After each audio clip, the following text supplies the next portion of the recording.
కాంప్లైంట్ను BRS party నాయకుడిగా నాతో పాటు మా మున్సిపల్ చైర్మను, జిల్లా పరిషత్ చైర్మను, నా కుమారుడి మీద ఒక ప్రైవేట్ కంప్లైంట్ చేసింది ఏంటంటే భూపాలపల్లి యొక్క ప్రజలకు ఒక దైవభక్తి కొరకు ఒక ఆలయాన్ని, వెంకటేశ్వర స్వామి ఆలయాన్ని నిర్మించడం జరిగింది. ఆలయ యొక్క ప్రతిష్టా కార్యక్రమం అయిపోయింది. ఆలయాన్ని పక్కనే అక్కడ పనిచేసేటువంటి, ఆలయంలో పనిచేసేటువంటి సిబ్బంది కానీ, అక్కడ పనిచేసే అర్చక స్వాములు ఉండడానికి వసతిని, అదేవిధంగా ఆలయానికి కొంత ఆదాయం కూడా వస్తే ఏంటంటే అది వైష్ణవ ఆలయం, దానికి రోజు కూడా నిత్యం కైంకర్యాలు జరగాలనే ఉద్దేశంతో ఒక భవనాన్ని కడితే మొన్న మధ్యకాలంలో దాని మీద కూడా అక్కడ స్థానిక శాసనసభ్యుల యొక్క ప్రోద్బలంతో ఒక నోటీస్ కూడా ఇప్పడం జరిగింది. ఇది నిబంధనలకు అతిక్రమించి కట్టిండ్లు, దీన్ని ఎందుకు మనం డిస్మెంటల్ చేయకూడదు దీని మీద, ఎందుకంటే హైకోర్టులో కోర్టును కూడా ఆశ్రయించడం జరిగింది. కోర్టు విచారణలో ఉన్నది. అయితే నిన్న ఒక రౌడీ షీటరు మరి అక్కడ స్థానిక కోర్టులో ఒక ప్రైవేట్ కంప్లైంట్ను ఇవ్వడం, దాంట్లో మా అందరి మీద కూడా కేసులు బుక్ చేయడం.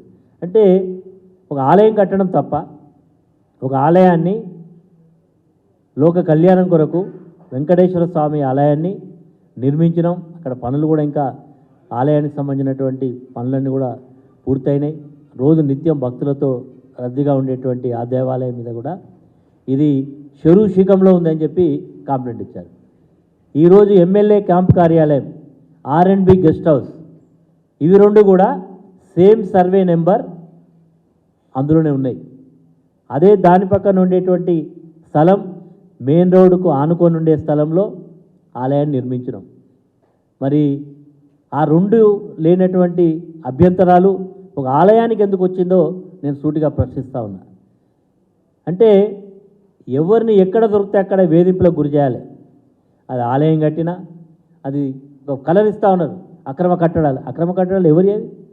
ప్రజాహితం కొరకు, సమాజ హితం కొరకు కట్టినటువంటి ఆలయంలో కావలసినటువంటి పనిచేసే సిబ్బంది కానీ, అర్చక స్వాములు ఉండడానికి కట్టినటువంటి భవనం కట్టడం జరిగింది. కాబట్టి ఇది ఏ స్థాయిలో ఉండేటువంటి నాయకులు, ఎమ్మెల్యే స్థాయి నుంచి, మంత్రుల స్థాయి నుంచి మొదలుపెట్టే ఎవరిని కూడా వదిలిపెట్టకుండా గ్రామ స్థాయి వరకు కూడా ఇలాంటి వేధింపులు జరుగుతూ ఉన్నాయి. ఈరోజు మీడియా యొక్క పాత్ర, ఈరోజు మీరు ఇంటర్ఫియర్ కావాల్సిన అవసరం ఉంది. ఎందుకంటే ప్రజాస్వామ్యాన్ని పరిరక్షించే బాధ్యతలో మీడియా యొక్క పాత్ర కూడా ఉంటుంది. కాబట్టి దయచేసి నేను చెప్పేది ఏంటంటే, అధికారం శాశ్వతం కాదు. ఇది కేవలం మీకు ప్రజలు పరిపాలన చేయమని అవకాశం ఇచ్చిళ్ళు. మంచి భావనతోటి పరిపాలన చేయాలి తప్ప వేధింపులకు గురి చేస్తే మేము రాజకీయంగా ఎదుగుతామని అనుకుంటే అవివేకం అవుతుంది. పార్లమెంట్ ఎన్నికలు వచ్చినా ఎట్లా గెలవాలో ఆ పద్ధతిలో ఆలోచించి, కానీ బీఆర్ఎస్ పార్టీ కార్యకర్తలను ఒత్తిడి చేస్తాం, భయపెడతాం, భయభ్రాంతులు గురి చేస్తాం. ఇప్పుడు రేపు ఏదైనా లబ్ధి కార్యక్రమాలు ఉంటే మా కమిటీలు ఉన్నాయి, మేము కమిటీలు వేయబోతున్నాం, మేమే సిఫారసు చేస్తాం, మా ఆధీనంలోనే జరుగుతాయి. బీఆర్ఎస్ పార్టీ ఒక పారదర్శకంగా ఏ స్కీమ్ ఇచ్చినా చిట్ట చివరి లబ్ధిదారికి కూడా అందే విధంగా కార్యక్రమాలు జరిగినాయి. మీరు కూడా అదే పద్ధతిని అవలంబించింది తప్ప ఈరోజు కేవలం అధికారం ఉందని ఒక దురాలోచన చేస్తే మాత్రం వచ్చినటువంటి అధికారం తీసేయడం ప్రజలకు పెద్ద కొత్త ఏం కాదు. రేపు ఎన్నికల్లో, పార్లమెంట్ ఎన్నికల్లో పరాభవం తప్పదని కూడా హెచ్చరిక చేస్తా ఉన్నాం.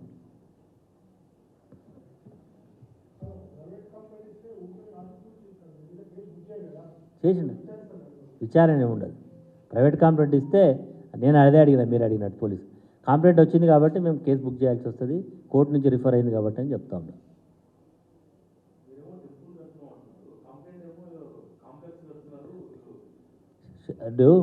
అదే చెప్పిన కదా, ఆలయాన్ని పక్కనే కట్టినాం.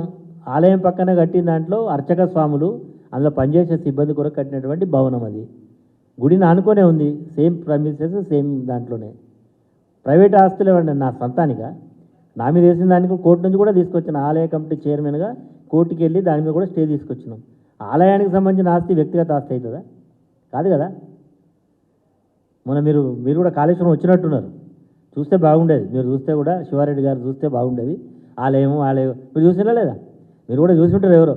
అది కేవలం ఆలయానికి సంబంధించిన ఆస్తి మాత్రమే. అది వెంకటరమణారెడ్డి గారి సొంత ఆస్తి కాదు, వెంకటరమణారెడ్డి గారి యొక్క సత్ప్రయోజనాల గురించి నిర్మించింది కాదు. ఒక దైవభక్తి ఉంది కాబట్టి, దైవ చింతన ఉంది కాబట్టి దీర్ఘకాలికంగా వైష్ణవాలయంలో నిత్యం పూజలు జరగాలంటే దానికి కావాల్సినటువంటి ఆలయ సిబ్బంది, దానికి కావాల్సినటువంటి నిత్యం భక్తులతో రద్దీగా ఉంటుంది. ఉదయం సుప్రభాత సేవ నుంచి ఏకాంత సేవ వరకు కూడా కార్యక్రమాలు జరగాలి. అంటే నిత్యం అక్కడ అందుబాటులో ఉండడం కొరకు ఎక్కడో సుదూర ప్రాంతాల్లో ఉంటే జరగదు కాబట్టి లాంగ్ ఈరోజు వెంకటేశ్వర తిరుమల కొండ మీద ఆలయం కట్టిండు. ఎన్ని వసతులు ఉన్నాయి, ఎంతమంది ఈరోజు చాలా ఆలయాలు కడతారు. ఆలయ ప్రాంగణంలోనే అర్చక స్వాములు ఉండడానికి వసతులు ఏర్పాటు చేస్తారు. ఈరోజు కాదు, ఎప్పటి నుంచో ఉన్నది. నేను ఆ పద్ధతిలో ఒక ఆలోచన చేసి కట్టినాం. కడితే వాళ్ళు చేసే ప్రయత్నాలు చేసిండ్రు. అధికారులతోటి కంప్లైంట్ ఇప్పించి దానికి స్టే ఇచ్చినాం. మళ్ళీ ప్రైవేట్ కంప్లైంట్ ఈ ప్రైవేట్ కంప్లైంట్ చేసి దాని మీద సెక్షన్స్ 4-5 సెక్షన్ల మీద పెట్టి కేసు పెట్టి నాకు పూర్తి దేవుని గురించి జైలు పోవడానికి కూడా పెద్ద వెనుకపోయింది. ఒక ఆలయం కట్టి ఆ రోజు భక్తరామదాస్కే తప్పలే, భద్రాద్రి రామాలయం కడితే ఆయన కూడా అప్పుడు ఈరోజు ఒక మంచి కార్యక్రమం చేస్తే అభినందించేది పోయి ఇంత దుర్మార్గంగా ఆలోచించడం ఎంతవరకు సమంజసమని ప్రశ్నిస్తూ ఉన్నాం. గుడి గవర్నమెంట్ భూమి అండి, గవర్నమెంట్ భూమిలో గుడి కట్టినాం. గుడి భూమి అంటే కాకతీయులు గుళ్ళు కట్టిండ్రు. ఎక్కడ కట్టిండ్రు? Temple, tank, village. ఎక్కడైనా మీరు కాకతీయులు ఆ ప్రాంతంలో చేసి పరిపాలన చేసి శివాలయాలు చాలా వరకు కట్టిండ్రు. ఎక్కడున్నాయి? గుడి ఉంటుంది, దాని పక్కన చెరువు ఉంటుంది, దాని పక్కన ఊరు ఉంటుంది. ఇప్పుడు ఎమ్మెల్యే క్యాంప్ కార్యాలయం అభ్యంతరం మీరు ఆర్ఎండ్బి గెస్ట్ హౌస్ పోయినామా? నా భూపాలపల్లి పోయినప్పుడు పోయి ఉంటే తెలిసిండదు. ఆర్ఎండ్బి గెస్ట్ హౌస్ ఏదైతే ఉందో అది కూడా same survey number, MLA camp office same survey number. MLA camp కార్యాలయానికి ఆర్టీఓ ఆర్ఎండ్బి గెస్ట్ హౌస్ లేని అభ్యంతరం టెంపుల్కి ఎందుకు రావాలి?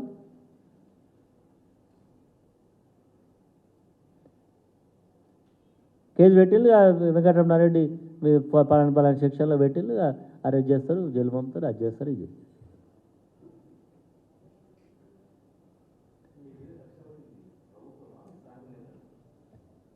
అంటే ప్రభుత్వంలో పార్ట్ కాదా? పార్ట్ ఆఫ్ ది గవర్నమెంటే కదా ఎవరు చేసినా. మేము కూడా చాలా రోజులు ప్రజాప్రతినిధులు ఉన్నాం, ప్రజల చేత ఎన్నుకోబడ్డా. కానీ నేను ఎప్పుడు కూడా ఇలాంటి దృష్టితో ఆలోచన చేయలేదు. పాజిటివ్గా ఆలోచన చేసినాం. ఎన్నికలప్పుడే రాజకీయాలు ఉండాలి, ఎన్నికలైన తర్వాత అందరం కలిసి ఒక సోదర భావంతో ఉండాలనేటువంటి ప్రయత్నం చేసాం తప్ప ఎలాంటి కక్ష సాధింపు చర్యలు ఎప్పుడు కూడా పాల్పడలేదు. దయచేసి ఎవరైనా పాల్పడాలని అనుకుంటే కూడా పెద్ద దూరమేమి ఉండదు. మనం అనుకుంటాం ఇదంతా ఎప్పటికీ శాశ్వతంగా ఉండదు. ఎవరు అనుకున్నా అది తప్పు ఆలోచనే. కాబట్టి ఇలాంటి ఆలోచనలకు ఎవరు కూడా ముందుకు పోద్దని ఇట్లా చాలామంది మహిళలకు కూడా కాంగ్రెస్ నేతల వేధింపులు, ఇది కూడా కరీంనగర్ జిల్లాలో జరిగింది. అక్కడ వాళ్ళ భర్త ఆత్మహత్య ప్రయత్నం చేసింది. ఇట్లా చాలా దగ్గర జరుగుతున్నాయి. ఎవ్రీడే ఏదో ఒక కార్నర్లో ఇలాంటి వేధింపులు జరుగుతూ ఉన్నాయి. దయచేసి ఇలాంటి చర్యలు చేసేటువంటి నాయకులకు, అలాంటి దాన్ని ప్రోత్సహించే వ్యక్తులను కూడా నేను మీ ద్వారా కోరేది ఏంటంటే ఇలాంటి చర్యలు వద్దు. మీకు ప్రజలు అవకాశం ఇచ్చిళ్ళు, మంచి పరిపాలన చేయండి, ప్రజల దగ్గర బేష్ అనిపించుకోండి, ఇచ్చిన వాగ్దానం అమలు చేయండి, రైతు బంధు చేయండి, రైతులకు 500 బోనస్ ఇస్తామన్నారు, వరి ధాన్యాన్ని కొనుగోలు చేస్తే బోనస్ ఇవ్వండి, రుణమాఫీ చేయండి, ఎన్నికల హామీలు అమలు చేయండి, ప్రజల చేత మంచి పరిపాలన చేస్తున్నటువంటి పేరు తెచ్చుకోండి. కానీ ఈ వేధింపులు చేయడం వల్ల మాత్రం మీకు ప్రజల చేత మాత్రం తప్పకుండా గుణపాఠం తప్పదని హెచ్చరిక చేస్తాం. థ్యాంక్ యూ గారు. నల్గొండ జిల్లా యాదాద్రి భువనగిరి జిల్లా జడ్పీ చైర్పర్సన్ సందీప్ రెడ్డి గారు. కూర్చోయా. ఈరోజు రాష్ట్రంలో కాంగ్రెస్ ప్రభుత్వం వచ్చిన తర్వాత ప్రజాపాలన తెస్తాం, మార్పు తీసుకొస్తాం, బాగా పాలిస్తామని చెప్పి తీసుకొచ్చినటువంటి కాంగ్రెస్ పార్టీ నాయకులు ప్రభుత్వం వచ్చినటువంటి మరునాటి నుంచే మరి ఇతర రాజకీయ పక్షాల పైన కక్ష సాధింపు ధోరణితో వ్యవహరిస్తూ ఉన్నారు. రాష్ట్ర ముఖ్యమంత్రి నుంచి మొదలుపెట్టి గ్రామస్థాయి వరకు కూడా కాంగ్రెస్ పార్టీ నాయకులు ప్రత్యేకించి బీఆర్ఎస్ శ్రేణులను టార్గెట్ చేసి భౌతికంగా దాడులు చేయడము, ఊరు వదిలిపెట్టి వెళ్ళిపోవాలని భయపెట్టడము, ఎవరైతే ఎన్నికల్లో యాక్టివ్గా పనిచేసినారో వాళ్ళ ఆస్తులపై దాడులు చేయడము, తప్పుడు కేసులు పెట్టించడము, అకారణంగా టార్గెట్ చేసి దాడులు చేయడము ఇదే లక్ష్యంగా పెట్టుకున్నారు. మీరు చూసినారు మొన్న మహబూబ్నగర్ జిల్లాలో ఒక యాక్టివ్ కార్యకర్తను కూడా హత్య చేసినటువంటి సందర్భాన్ని మనం చూసినాం. మా వర్కింగ్ ప్రెసిడెంట్ కేటీఆర్ గారు కూడా వారి కుటుంబాన్ని పరామర్శించినారు. రాష్ట్ర వ్యాప్తంగా ప్రతిరోజు ఏదో దగ్గర ఇటువంటి సంఘటన రావడం అనేది మనం చూస్తూ ఉన్నాం. ఇవాళ మహబూబ్నగర్ జిల్లాలో ఓ కార్యకర్త వనపర్తి మున్సిపాలిటీ పరిధిలో నర్సింగాయపల్లి అనే గ్రామంలో ఆయన బొలెరోకి బీఆర్ఎస్ పార్టీ కార్యకర్త బీఆర్ఎస్ జెండా పెట్టుకొని పోతే, ఎందుకు నువ్వు బీఆర్ఎస్ పార్టీ జెండా పెట్టుకొని పోయినావు, ఇంకా ఎందుకు ఆ పార్టీ జెండా పెట్టుకున్నావు అని చెప్పేసి అంటే, నా ప్రేమతోటి నా పార్టీ కార్యకర్తగా నేను పెట్టుకున్నానంటే ఆయనను విచక్షణారహితంగా కొట్టి గాయపరిచి ఈ ఊరి నుంచి వెళ్ళిపోవాలనే విధంగా ఆయన బెదిరించడం జరిగింది. మరి పోలీస్ వ్యవస్థ కూడా స్పందించకుండా అధికార పార్టీ కొమ్మిగాస్తున్నటువంటి ఒక సందర్భాన్ని కూడా చూస్తూ ఉన్నాం. మరో చోట కరీంనగర్ జిల్లాలో ఒక మహిళ మీద కాంగ్రెస్ పార్టీ నాయకులు దౌర్జన్యం చేస్తే ఆమె కూడా మరి ఆమెకు సంబంధించినటువంటి వాళ్ళ భర్త కూడా పురుగుల మందు తాగి ఆత్మహత్యకు ప్రయత్నం చేశారు. రాష్ట్రం మొత్తం కూడా కాంగ్రెస్ పార్టీ శ్రేణులు విచ్చలవడిగా ఇటువంటి యొక్క దౌర్జన్యాలకు తెగబడతా ఉంటే కాంగ్రెస్ పార్టీ వైపు నుంచి ఏమాత్రం సర్దిద్దుకునేటువంటి ప్రయత్నం చేయట్లేదు. మొన్న మంత్రి గారు కూడా మహబూబ్నగర్ జిల్లాలో జరిగిన సంఘటనను సమర్థించే విధంగా మాట్లాడారు. జూపల్లి కృష్ణారావు గారు చనిపోయిన యొక్క వ్యక్తి యొక్క కుటుంబాన్ని పరామర్శించే ప్రయత్నం చేయలేదు. పైపెచ్చు మా నాయకులు వెళ్తే దాన్ని వేరే రకంగా తిప్పికొట్టేటువంటి ప్రయత్నం చేస్తూ ఉన్నారు. మేము చెప్తా ఉన్నాం, ఖచ్చితంగా బీఆర్ఎస్ పార్టీ కార్యకర్తల యొక్క ఆత్మస్థైర్యాన్ని దెబ్బతీసే విధంగా ప్రయత్నం చేస్తూ ఉన్నారు. ప్రత్యేకించి పార్లమెంటు ఎన్నికలు వస్తూ ఉన్నాయి. ఈ 2 నెలల పాలనలో ఏదైతే వర్గాలు వాళ్ళకు ఓటేసినారో వాళ్ళందరి దగ్గర నుంచి వ్యతిరేకత వస్తున్నటువంటి సందర్భాన్ని వాళ్ళు చూస్తూ ఉన్నారు. అనేకమైన స్కీములు ఇచ్చిన వాటిని అమలు చేయలేని పరిస్థితులలో స్థానికంగా వచ్చినటువంటి వ్యతిరేకత ఎదుర్కోవడం కోసము డైవర్షన్ పాలిటిక్స్ చేసే ప్రయత్నం చేస్తూ ఉన్నారు. మా శ్రేణులను భయభ్రాంతులను చేసే ప్రయత్నం చేస్తూ ఉన్నారు. ఖచ్చితంగా దీన్ని ధీటుగా బీఆర్ఎస్ పార్టీ ఎదుర్కొంటుంది.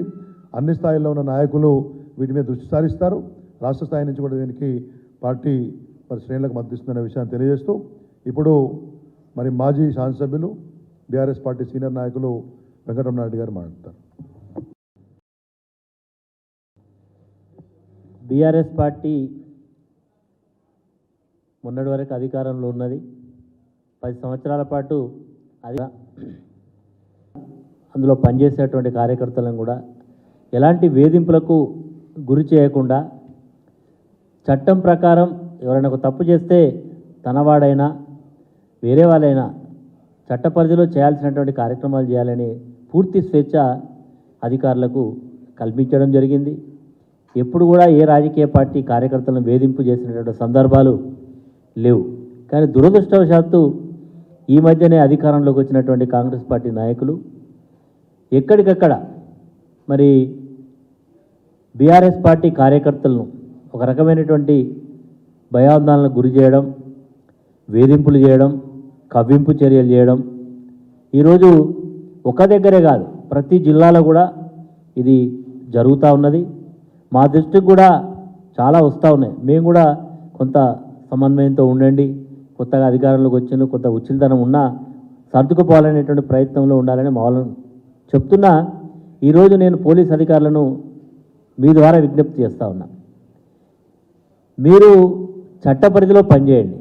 కానీ ఈరోజు కొత్తగా అయినటువంటి ప్రభుత్వం ఇచ్చేటువంటి ఆదేశాలను వాళ్ళు ఏది చెప్తే అది చేయాలి, ఎమ్మెల్యే చెప్పిండు కాబట్టి, అక్కడ మంత్రి చెప్పిండు కాబట్టి తప్పకుండా మేము చేస్తామనేటువంటి భావనతో చేయడం ఇది మంచి పద్ధతి కాదు. ఎందుకంటే అధికారం ఎప్పుడు కూడా ఎవరు శాశ్వతంగా ఉండరు. అధికారికం అనేది ప్రజల యొక్క నిర్ణయం మీద జరుగుతుంది.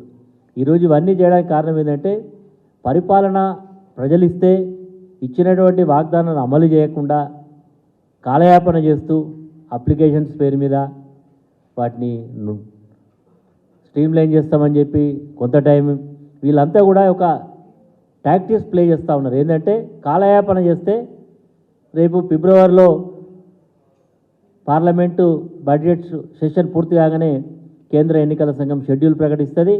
అప్పుడు ఎన్నికలు షెడ్యూల్ వచ్చింది కాబట్టి చేయలేమని తప్పించుకునేటువంటి ప్రయత్నం ఒక పక్క చేయడం కొరకే ఇట్లా కుట్రపూరితంగా కార్యక్రమాలు చేస్తూ ఉన్నాయి. అదే సందర్భంలో భూపాల్పల్లి జయశంకర్ జిల్లా, భూపాల్పల్లిలో నేను ప్రాతినిధ్యం వహించి మొన్నటి వరకు ప్రార్థించినటువంటి జయశంకర్ జిల్లాలో కూడా సాక్షాత్తు నాకే ఒక పూర్వ శాసనసభ్యుడిగా ఆ ప్రాంతం యొక్క అభివృద్ధి కొరకు పనిచేసినటువంటి నా మీదనే నిన్న ఒక ప్రైవేట్ కాంప్లైంట్ను బీఆర్ఎస్ పార్టీ నాయకుడిగా నాతో పాటు మా మున్సిపల్ చైర్మను, జిల్లా పరిషత్ చైర్మను, నా కుమారుడి మీద ఒక ప్రైవేట్ కంప్లైంట్ చేసింది ఏంటంటే భూపాలపల్లి యొక్క ప్రజలకు ఒక దైవభక్తి కొరకు ఒక ఆలయాన్ని, వెంకటేశ్వర స్వామి ఆలయాన్ని నిర్మించడం జరిగింది. ఆలయ యొక్క ప్రతిష్టా కార్యక్రమం అయిపోయింది. ఆలయాన్ని పక్కనే అక్కడ పనిచేసేటువంటి, ఆలయంలో పనిచేసేటువంటి సిబ్బంది కానీ అక్కడ పనిచేసే అర్చక స్వాములు ఉండడానికి వసతిని, అదేవిధంగా ఆలయానికి కొంత ఆదాయం కూడా వస్తే ఏంటంటే అది వైష్ణవాలయం, దానికి రోజు కూడా నిత్యం కైంకర్యాలు జరగాలనే ఉద్దేశంతో ఒక భవనాన్ని కడితే మొన్న మధ్యకాలంలో దాని మీద కూడా అక్కడ స్థానిక శాసనసభ్యుల యొక్క ప్రోద్బలంతో ఒక నోటీస్ కూడా ఇప్పడం జరిగింది. ఇది నిబంధనలకు అతిక్రమించి కట్టిండ్లు, దీన్ని ఎందుకు మనం డిస్మెంటల్ చేయకూడదు దీని మీద, ఎందుకంటే హైకోర్టులో కోర్టును కూడా ఆశ్రయించడం జరిగింది. కోర్టు విచారణలో ఉన్నది. అయితే నిన్న ఒక రౌడీ షీటరు మరి అక్కడ స్థానిక కోర్టులో ఒక ప్రైవేట్ కంప్లైంట్ను ఇవ్వడం, దాంట్లో మా అందరి మీద కూడా కేసులు బుక్ చేయడం. అంటే ఒక ఆలయం కట్టడం తప్ప, ఒక ఆలయాన్ని లోక కళ్యాణం కొరకు వెంకటేశ్వర స్వామి ఆలయాన్ని నిర్మించడం, అక్కడ పనులు కూడా ఇంకా ఆలయానికి సంబంధించినటువంటి పనులన్నీ కూడా పూర్తయినాయి. రోజు నిత్యం భక్తులతో రద్దీగా ఉండేటువంటి ఆ దేవాలయం మీద కూడా ఇది శరూషికంలో ఉందని చెప్పి కంప్లైంట్ ఇచ్చారు. ఈరోజు ఎమ్మెల్యే క్యాంప్ కార్యాలయం, R&B గెస్ట్ హౌస్, ఇవి రెండు కూడా సేమ్ సర్వే నెంబర్ అందులోనే ఉన్నాయి. అదే దాని పక్కన ఉండేటువంటి స్థలం మెయిన్ రోడ్డుకు ఆనుకొని ఉండే స్థలంలో ఆలయాన్ని నిర్మించడం. మరి ఆ రెండు లేనటువంటి అభ్యంతరాలు ఒక ఆలయానికి ఎందుకు వచ్చిందో నేను సూటిగా ప్రశ్నిస్తూ ఉన్నా. అంటే ఎవరిని ఎక్కడ దొరికితే అక్కడ వేధింపులకు గురి చేయాలి. అది ఆలయం కట్టినా అది కలర్ ఇస్తూ ఉన్నారు. అక్రమ కట్టడాలు ఎవరి? ప్రజాహితం కొరకు, సమాజ హితం కొరకు కట్టినటువంటి ఆలయంలో కావలసినటువంటి పనిచేసే సిబ్బంది కానీ అర్చక స్వాములు ఉండడానికి కట్టినటువంటి భవనం కట్టడం జరిగింది. కాబట్టి ఇది ఏ స్థాయిలో ఉండేటువంటి నాయకులు, ఎమ్మెల్యే స్థాయి నుంచి, మంత్రుల స్థాయి నుంచి మొదలుపెట్టే ఎవరిని కూడా వదిలిపెట్టకుండా గ్రామ స్థాయి వరకు కూడా ఇలాంటి వేధింపులు జరుగుతూ ఉన్నాయి. ఈరోజు మీడియా యొక్క పాత్ర, ఈరోజు మీరు ఇంటర్ఫియర్ కావాల్సిన అవసరం ఉంది. ఎందుకంటే ప్రజాస్వామ్యాన్ని పరిరక్షించే బాధ్యతలో మీడియా యొక్క పాత్ర కూడా ఉంటుంది. కాబట్టి దయచేసి నేను చెప్పేది ఏంటంటే అధికారం శాశ్వతం కాదు. ఇది కేవలం మీకు ప్రజలు పరిపాలన చేయమని అవకాశం ఇచ్చిళ్ళు, మంచి భావనతోటి పరిపాలన చేయాలి తప్ప వేధింపులకు గురి చేస్తే మేము రాజకీయంగా ఎదుగుతామని అనుకుంటే అవివేకం అవుతుంది. పార్లమెంట్ ఎన్నికలు వచ్చినాయి, ఎట్లా గెలవాలో ఆ పద్ధతిలో ఆలోచించి, కానీ బీఆర్ఎస్ పార్టీ కార్యకర్తలను ఒత్తిడి చేస్తాం, భయపెడతాం, భయభ్రాంతులు గురి చేస్తాం. ఇప్పుడు రేపు ఏదైనా లబ్ధి కార్యక్రమాలు ఉంటే మా కమిటీలు ఉన్నాయి, మేము కమిటీలు వేయబోతున్నాం, మేమే సిఫారసు చేస్తాం, మా ఆధీనంలో జరుగుతాయి. బీఆర్ఎస్ పార్టీ ఒక పారదర్శకంగా ఏ స్కీమ్ ఇచ్చినా చిట్ట చివరి లబ్ధిదారికి కూడా అందే విధంగా కార్యక్రమాలు జరిగినాయి. మీరు కూడా అదే పద్ధతిని అవలంబించింది తప్ప ఈరోజు కేవలం అధికారం ఉందని ఒక దురాలోచన చేస్తే మాత్రం వచ్చినటువంటి అధికారం తీసేయడం ప్రజలకు పెద్ద కొత్త ఏం కాదు. రేపు ఎన్నికల్లో, పార్లమెంట్ ఎన్నికల్లో పరాభవం తప్పదని కూడా హెచ్చరిక చేస్తా ఉన్నాం. రాష్ట్రంలో కాంగ్రెస్ ప్రభుత్వం వచ్చిన తర్వాత ప్రజాపాలన తెస్తాం, మార్పు తీసుకొస్తాం, బాగా పాలిస్తామని చెప్పి తీసుకొచ్చినటువంటి కాంగ్రెస్ పార్టీ నాయకులు ప్రభుత్వం వచ్చినటువంటి మరునాటి నుంచే మరి ఇతర రాజకీయ పక్షాల పైన కక్షాదింపు ధోరణితో వ్యవహరిస్తూ ఉన్నారు. రాష్ట్ర ముఖ్యమంత్రి నుంచి మొదలుపెట్టి గ్రామస్థాయి వరకు కూడా కాంగ్రెస్ పార్టీ నాయకులు ప్రత్యేకించి బీఆర్ఎస్ శ్రేణులను టార్గెట్ చేసి భౌతికంగా దాడులు చేయడము, ఊరు వదిలిపెట్టి వెళ్ళిపోవాలని భయపెట్టడము, ఎవరైతే ఎన్నికల్లో యాక్టివ్గా పనిచేసినారో వాళ్ళ ఆస్తులపై దాడులు చేయడము, తప్పుడు కేసులు పెట్టించడము, అకారణంగా టార్గెట్ చేసి దాడులు చేయడము ఇదే లక్ష్యంగా పెట్టుకున్నారు. మీరు చూసినారు మొన్న మహబూబ్నగర్ జిల్లాలో ఒక యాక్టివ్ కార్యకర్తను కూడా హత్య చేసినటువంటి సందర్భాన్ని మనం చూసినాం. మా వర్కింగ్ ప్రెసిడెంట్ కేటీఆర్ గారు కూడా వారి కుటుంబాన్ని పరామర్శించినారు. రాష్ట్ర వ్యాప్తంగా ప్రతిరోజు ఏదో దగ్గర ఇటువంటి సంఘటన రావడం అనేది మనం చూస్తూ ఉన్నాం. ఇవాళ మహబూబ్నగర్ జిల్లాలో ఓ కార్యకర్త వనపర్తి మున్సిపాలిటీ పరిధిలో నర్సింగాయపల్లి అనే గ్రామంలో ఆయన బొలెరోకి బీఆర్ఎస్ పార్టీ కార్యకర్త బీఆర్ఎస్ జెండా పెట్టుకొని పోతే, ఎందుకు నువ్వు బీఆర్ఎస్ పార్టీ జెండా పెట్టుకొని పోయినావు, ఇంకా ఎందుకు ఆ పార్టీ జెండా పెట్టుకున్నావు అని చెప్పేసి అంటే, నా ప్రేమతోటి నా పార్టీ కార్యకర్తగా నేను పెట్టుకున్నానంటే ఆయనను విచక్షణారహితంగా కొట్టి గాయపరిచి ఈ ఊరి నుంచి వెళ్ళిపోవాలనే విధంగా ఆయన బెదిరించడం జరిగింది. మరి పోలీస్ వ్యవస్థ కూడా స్పందించకుండా అధికార పార్టీ కొమ్మిగాస్తున్నటువంటి